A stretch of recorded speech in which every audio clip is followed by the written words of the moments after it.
नमस्कार माझ्या गोड ताईंना आणि मैत्रिणींना। तर चला सकाळी सकाळी व्हिडिओला सुरुवात झाली आहे।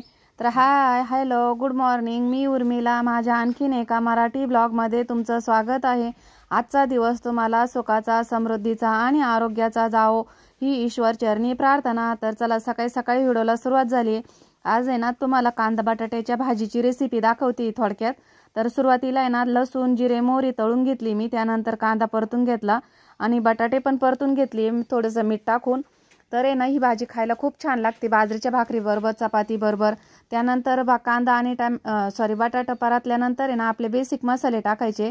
2 चमचे धना पावडर टाकली, पाव चमचा हळद टाकली आणि 2 चमचे आहे ना लाल तिखट टाकलंय, 1 चमचा काळा तिखट टाकलंय। आणि माझे मसाले ना जास्त काही तिखट नाही, त्यामुळे आहे ना थोडेसे मी जास्तच टाकते, 1 चमचा। कारण आहे ना थोडीशी भाजी तिखट असली का खायला भारी लागती, चव येते तोंडाला, त्यामुळे आहे ना थोडेसे जास्तच मसाले टाकले मी, 1 चमचा। तर आता आहे ना मसाले परतल्यानंतर आहे ना थोडंसं पाणी टाकते भाजी शिजण्यासाठी। तर आता भाजी शिजल्यानंतर आहे ना थोडंसं शेंगदाण्याचा कूट टाकायचा आहे आणि चांगली मस्त अशी भाजी ना शिजू द्यायची आहे, घट्टसरपणा येतो त्यानी आणि भाजी खायला पण खूप छान लागते। तर असो चला, तर आता आहे ना भाजी पण झाली आपली, बघा मस्त असं वातावरण झालंय ना, आभट आलंय खूप आज। तर हे बघा मस्त अशी भाजी झाली आहे। तर चला आता आहे ना भाकरी आणि पोळ्या करून घेते दोन्ही पण। त्यानंतर आहे ना वड्याची डाळ धुवून काढायची आणि दळायला न्यायची गावामध्ये। तर आज आहे ना मी सांडगे करणार आहे। कसं आहे ना आमच्याकडे आहे ना वडेच म्हणतात, पण काही ठिकाणी ना भागाभागामध्ये पद्धत वेगवेगळी असते, काही ठिकाणी ना सांडगे म्हणतात। तर असो चला, तर 3 किलो आहे ना डाळ मी भिजत टाकली होती, 1 किलो मठाची डाळ घेतली होती, 1 किलो मुगाची आणि 1 किलो आहे ना हरभरा म्हणजे चना डाळ। तर हे तिन्ही डाळी ना मी सकाळी 6 वाजता पाण्यामध्ये टाकल्या होत्या भिजत। तर आता आहे ना 8:30 वाजले, ह्या डाळी ना सर्व अशा धुवून घेते आणि गावातून गिरणीमधून आहे ना दळून आणते। तर चला आता ना नळावरती नेते, म्हणजे टाकीवरच नेते बाहेर या डाळी धुण्यासाठी। आणि सर्व डाळी ना चांगले स्वच्छ अशा 2-2 3-3 पाण्याने ना धुवून घेते। तर बघा अशा मस्त भिजत घातल्या होत्या, खूप छान अशा भिजल्या आहे। तर चला आता आपण डाळी ना धुवून घेऊ। तर बघा इथं आहे ना नळाखाली मस्त व्यवस्थित मोकळ्या पाण्यामध्ये स्वच्छ अशा धुवून घेते। तिन्ही डाळी धुवून घ्यायच्या आणि चाळणीमध्ये ना नितरत टाकायच्या। आणि मुगाची डाळ आहे ना घरची असते, त्यामुळे ना तिला थोडंसं साल आलेलं असतं ना, तिला धुवायला जास्त वेळ लागतो। तर बघा मी चाळणीमध्ये काढलेलं आहे, अशा प्रकारचं ना थोडंसं साल येतं तिला। तर ते सर्व साल आहे ना काढून घ्यायचं पाण्यावरती, बरोबर तरंगून येतं आणि मग ते ना चाळणीवरती धरलं का बरोबर चाळणीवर पडतं ते, हे बघा अशा पद्धतीनं। तर मग सर्व डाळीवरचं साल आहे ना हे काढून घेते मी, 2-3 पाण्याने धुवून घेतल्या आणि आता आहे ना गिरणीमधून दळून आणती। तर तिथलं काही मी शूट घेतलं नाही, जे गिरणीमधून दळून आणलं ना तिथं नाही घेतलं शूट। तर डायरेक्ट तुम्हाला आहे ना घरी आल्यानंतर दळून आणली ना तर तेव्हाच दाखवती। तर चला आता आपण ह्या डाळी ना सर्व दळून आणू। तर बघा डाळी ना मी सर्व दळून आणल्या आहे, त्यासाठी मसाला पण घेतला आहे। तर यामध्ये ना वाटीभर मी लसूण सोलून घेतला आहे। तर 3 किलो डाळ आहे ना त्याला एवढा लसूण घेतला आहे। मीठ घेतलं आहे 1 वाटी भरून, म्हणजे ना पोहे खायचे 4 चमचे मीठ आहे आणि 5 चमचे आहे ना लाल तिखट घेतलं आहे। तर आपल्या आवडीनुसार टाकायचं आहे लाल तिखट।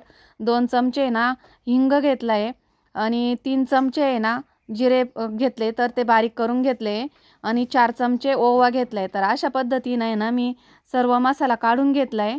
आणि मिरची पावडर आणि मीठ आहे ना हे आपल्या आवडीनुसार टाकायचं आहे, म्हणजे त्यानंतर आहे ना टाकल्यानंतर आहे ना थोडं चेक करून बघायचं आणि मग आपल्याला पाहिजे तर टाकायचं। तर लसूण आहे ना आता हा बारीक करून घेते मी मिक्सरमधून। लसणामध्ये ना पाणी नाही टाकायचं, पाणी जर टाकलं ना तर परत आपलं पीठ आहे ना हे पातळ होतं आणि वडे व्यवस्थित पडत नाही, असे शिग नाही येत वड्यांना, तर ते ना असे चपटे होतात।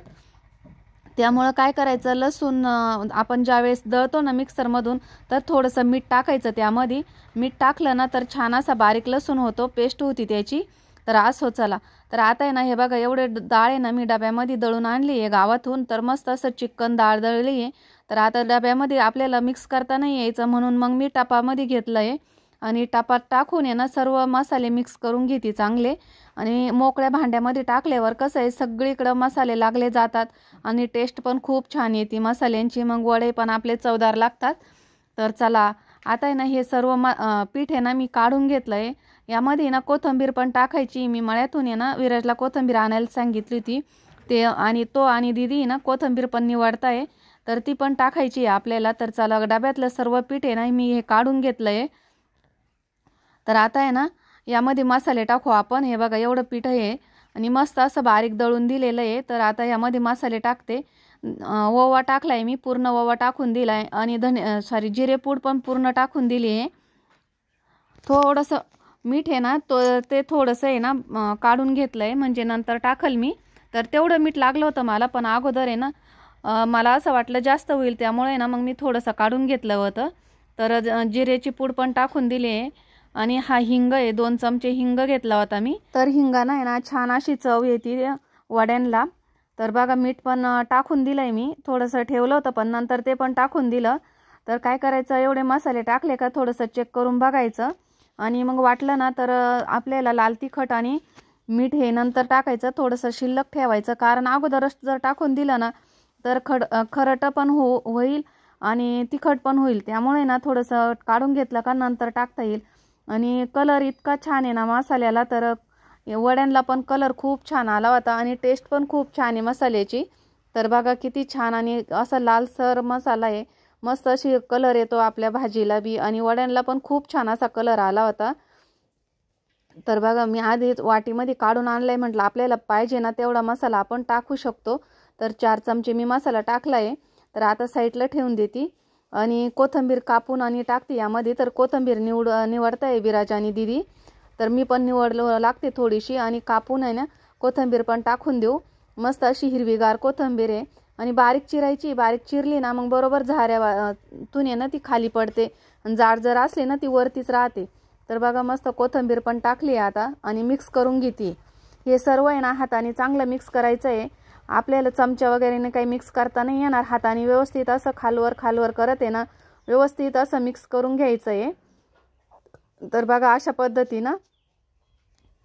तर आमच्याकडे ना तोडून वडे एवढे सहसा करत नाही कोणी आणि असे झारूनच करतात, कारण माळ्यातले कामं राहते ना ते तोडून वडे करायला ना खूप असा वेळ लागतो, त्यामुळे ना सहसा झारूनच करतात, असे तोडून करते नाही। पण मी केले होते तर ते आमचे संपले, त्यामुळे ना मग मी आता हे परत करते झारून आणि वडे जास्त आहे त्यामुळे ना जास्त वेळ लागेल करायला, म्हणून मग मी ना हे झारूनच करणार आहे। कारण आहे ना वडे तोडून जर केले ना तर खूप छान लागते ते खायला आणि हे पण चांगले लागतात, झारून केले ना ते पण चांगले लागतात। तर चला असो आता आहे ना हे वडे मी झारून घेते, बघा कसे झारती ते तुम्हाला दाखवते। तर हे बघा असं थोडंसं चाळणीवरती पीठ घ्यायचं आणि असं झारायचं। तर याचा झाऱ्या पण असतो, पण मी आहे ना म्हणजे आमच्याकडे चाळणीच आहे, तर त्या चाळणीवरती धरून आहे ना असे झारते। बघा वड्यांना शीक पण किती छान आली आहे, असे पडताय खाली आणि कागदावर टाकले ना तर वाळल्यानंतर आहे ना पटकन निघून जातात, ते साडीवर चिटकून जातात, त्यामुळे आहे ना कागदावरच टाकले मी। तर आता असेच वडे ना सर्व झारून घेते आणि तुमच्याकडे कशी पद्धत आहे, आमच्याकडे या बघा असेच झारतात, अशीच पद्धत आहे आमच्याकडं। आणि वड्याची रेसिपी कशी झाली तेही कमेंट करून नक्की सांगा आणि कोणी माझ्या चॅनलवर जर नवीन असाल तर सबस्क्राईब करायला अजिबात विसरू नका। तर बघा मस्त असे वडे झारून घेते। तर आता सर्व वडे ना अशाच प्रकारे झारून घेते।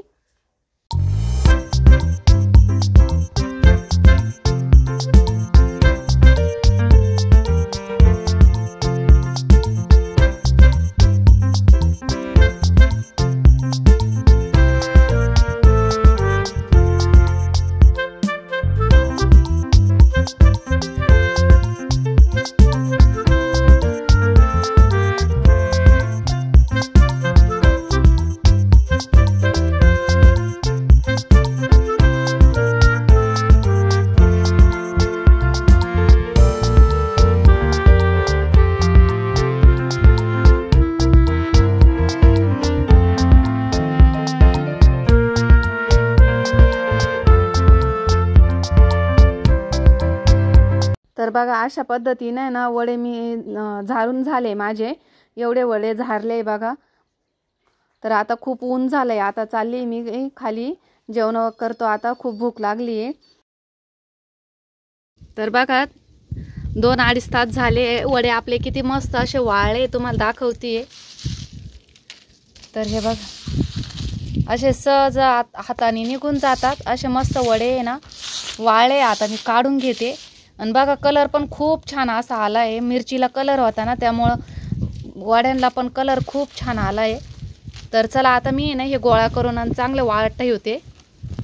तर बघा एवढे वडे आहे ना आपले सांडगे ते गोळा केले आहे ना, असे मस्त आपण आहे ना वाळत घातले. तर असे झारून आहे ना अशा प्रकारे होतात. तर आमच्याकडे ना शक्यतो असेच करतात, झारून. तोडून एवढे नाही करते, पण मी केले होते थोडेसे, ते संपले, त्यामुळं मग आता आहे ना हे केले. तर चला आता आहे ना खाली जाते मी, मसाला घ्यायला आले आमचे काका, तर त्यांना आहे ना मसाला देते.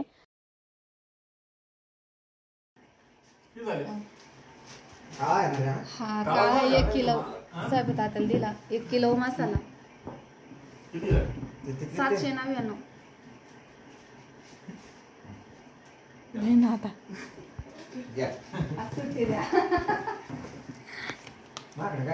नाही का बरोबर आले ना. 899 म्हणजे 900, तुम्ही 200 दिले. 100 द्या ना.